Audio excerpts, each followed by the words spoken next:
Good afternoon. How are you? Well, Thomas Jefferson is rightly declaring that we're somewhat chilly here. I know it's colder elsewhere and hotter elsewhere, but here is 41 degrees. The humidity is 80%. The clouds look like it could rain, but it's not yet. And the wind is at 8 miles an hour, but not right here, not right now. The talking heads on Sunday are always a cause for excitement and dread, separated from time to time.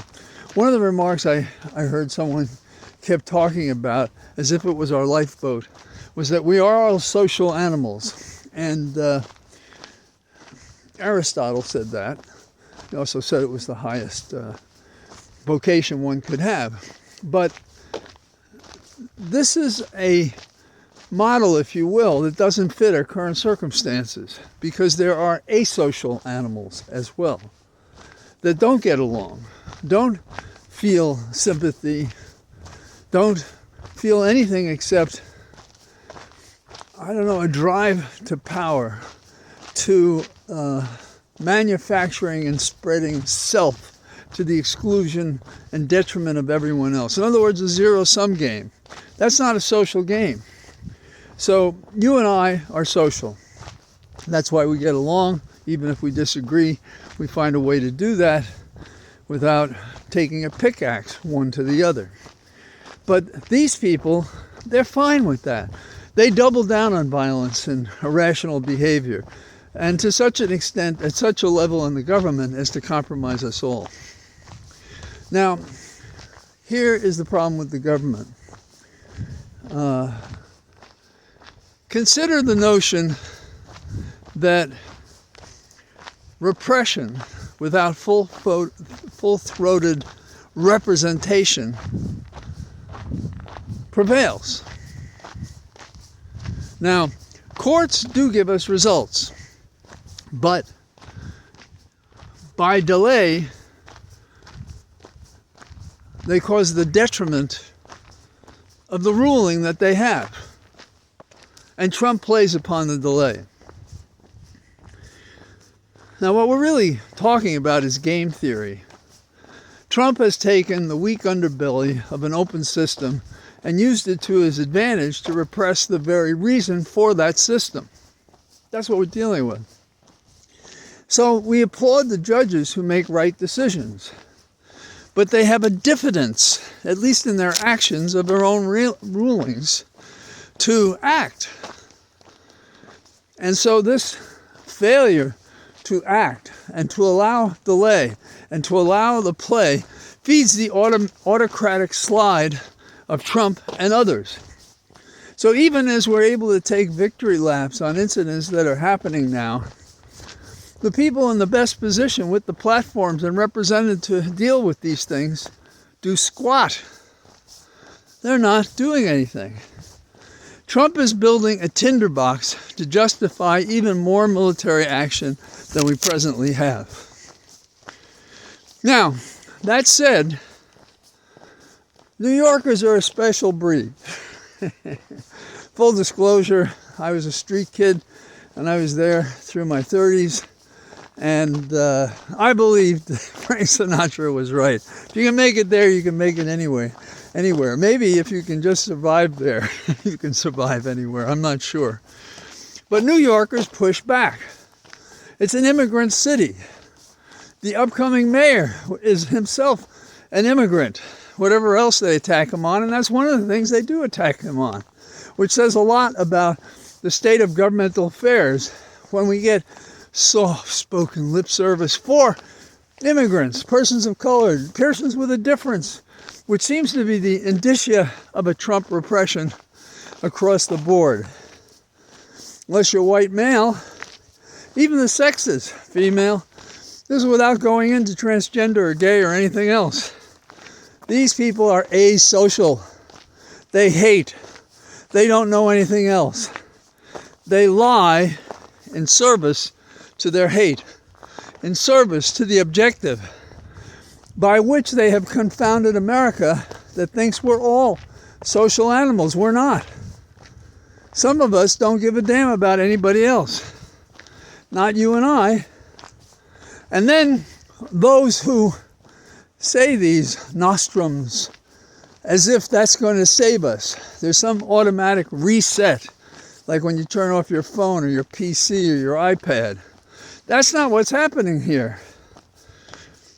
And when we have individual victories, we can't allow them to get off their heels. We have to attack and push and use their language and straighten it out, because it's meant to be distorted to keep some level of the maggots in line while doing new, acquisitive, in terms of power and control over the rest of us. So what did the New Yorkers do to push back? This is the second time in just over a month that dozens of immigration agents went into New York and were met with a counterpunch. Why? For what I'm saying. Government is failing us, failing its citizens, not fighting for them. The citizens had success a month ago, and where? Where does this happen? It had success a month ago and it has success now. The edge of Chinatown in Lower Manhattan. Now, anybody who's been in New York knows what that area is like. Congested all the time. And it's like, well, to this New Yorker, it's like an all-time party of food and sights and things happening in its best of times. Now, the New York police reportedly sided with ICE about the 200 or so freedom fighters, I would call them, who went to protect the immigrants. Now, a month earlier, there was 50 ICE agents. They stormed into Canal Street, which is very close, same area. And that's what these guys do. And what do? Well, when nobody else is doing, and your city is under siege, and it's all a step in an autocratic march, you act. And by the way, so much for tyro dictator Trump's touchy-feely conversation with Mamdina. The incoming mayor, I'm sure, was not fooled. He's no man's fool. But what Trump was doing was lulling people. You know, calm, it's okay. I love this guy. You know, he's a sweetheart. All the time. And too easy to please are the commentators who don't want the fight. They're fight averse, truth averse as well. No, that can't be true.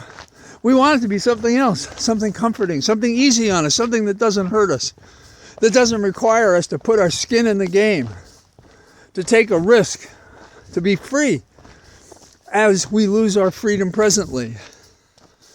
So Trump was lulling the incoming mayor and the nation, knowing he was going to reverse field, that he was going to send ICE in, and he's looking to provoke an incident. Now, I was a street kid a very long time ago in the South Bronx, 143rd and Willis Avenue is where we were. And there was a lot of working people and so forth, and street fights and stuff like that. And, well, where are these arguments with ICE going on? They're going on in narrow streets and where there's a dense population. I mean, even at 3 in the morning, if you're in Chinatown or Little Italy, or you're up by Canal Street, there seem to be people out and doing things. Of course, that's New York and that's Manhattan. And that's where they're making these raids. And the incoming mayor, where's Sleepy, the current mayor? The incoming mayor said these raids are cruel and inhumane. Cruel and inhumane. Does that sound social? Or is that asocial? cruel and inhumane. It's not even fair to call them animal, because we're trying to identify something distinct and separate from us. You may remember, if you read H.G. Wells' Time Machine or saw any of the movies, the Eloi are the people who live on the surface of the earth far into the future, and they become soft and don't know how to fight. And beneath the ground are the Morlocks who come up, bring them down, and eat them. Okay? So far, the maggots aren't eating anybody, but they are destroying dreams, lives, and an entire government that has stood for freedom where elsewhere it was suffocated. And we are literally fighting to persist in our still young experiment with freedom. But we need the government to work with us. For example, the freedom fighters, as I prefer to call them in New York, blocked the agents when they tried to leave the garages. So you had ICE, the New York PD, and then federal agents joined to help these ICE rogue agents. Who is paying the taxpayer dollars to repress us? These asocial, animalistic, Diablo unfettered. So, that's what I got today on this chilly and partly sunny day from our cathedral of trees. Talk to you tomorrow. Bye-bye.